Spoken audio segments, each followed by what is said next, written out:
Hey, it's Neil with Tint Masters here at WindowEffects in Andrew. I'm going to teach you guys like a great tool to get like all the water out of the side windows right here on the side.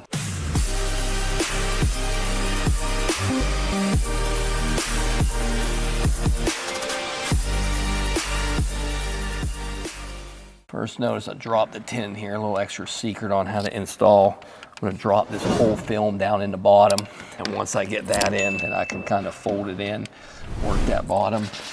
Now I'm going to tap the window down so I get like a little bit away from the top. That thing tried rolling on me. Make a finger here so I can get that back down in there. All right, this is a good little teaching tip too. So watch this. See, it's sticking down here because I had to bring it far in here. So if your window ever sticks, you can hit the window, then it vibrates all the water to help you move that film back in place. So that's a little trick right there. There it goes. Loosened it up. So to make sure the film's all the way back in there. So if you come over here, this is something I always want to do when these are a deep gasket. I'm going to put that tool in there. I'm going to make sure that goes all the way back in because I never want to see the difference in the film right there.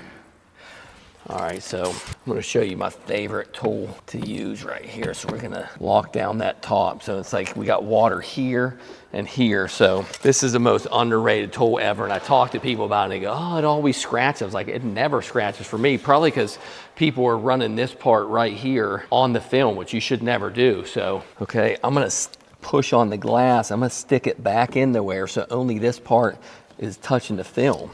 So I'm never going to scratch it. Push on the glass. I'm never going to scratch it because I'm using the rubber part, which is what that's made for. Platinum Easy Reach is a great tool also, but this one has to be sanded down every time you use it, you know, to get down those corners. But what this thing could be for is it's a little skinnier. So if you got really tight ones, like I said, I always push on the glass and that way I can use it. So I'm going to show you how to wind the window up because I'm just getting the top corners. All right, then I'm going to get the rest of the water out of here. All right, and then I'm going to use this and push my thumb on the glass to get that part out down there. And push my thumb on the glass, work that down in there. I'm going to lick it to get a little more in. Again, I'm not touching this part on the glass so I can get it in there. I can get all that water out of the front. And then I'm going to finish by going up and finish by going up. And this is the greatest tool that you can ever use. Got to learn how to use it. Don't give up on it. Best tool ever.